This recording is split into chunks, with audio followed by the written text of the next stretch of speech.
अस्सलाम वालेकुम मेरी यूट्यूब फैमिली, क्या हाल चाल है? ठीक, उम्मीद करती हूँ कि आप लोग सब ठीक होंगे और अल्लाह के फजल करम से मैं भी ठीक हूँ। तो व्यूअर गुड मॉर्निंग, सुबह का टाइम है। तो अभी मैं बना रही हूँ चाय। सुबह मैं उठी, घर की फार्शी वगैरह धोए, टाँकी लगाई, बर्तन धोए।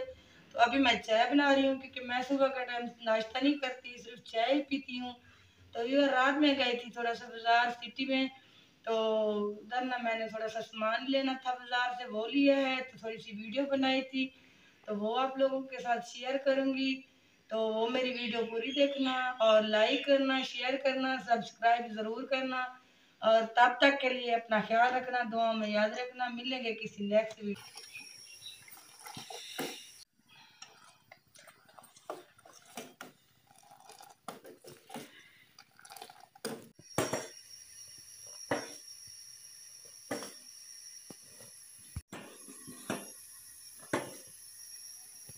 तो व्यूवर ये देखिए, चाय जो है अभी रेडी हो चुकी है। अब मैं चाय पी रही हूँ। जिस व्यूवर ने भी चाय पीनी है तो आ जाए और कमेंट में बताना लाजमी कि आज की मेरी अच्छी लगी है कि नहीं लगी है। ये पापे रखे हुए हैं, तो ये सुबह के टाइम में पापे और चाय पीती हूँ, बस और कुछ नहीं खाती।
अस्सलाम प्यारे व्यूअर, क्या हाल चाल है? ठीक है, उम्मीद करती हूँ आप लोग सब ठीक होंगे। ये देखिए, मैं गई हूँ गैर बाजार, तो मैंने कहा थोड़ी सी वीडियो बना के अपने साथ शेयर कर लूँ।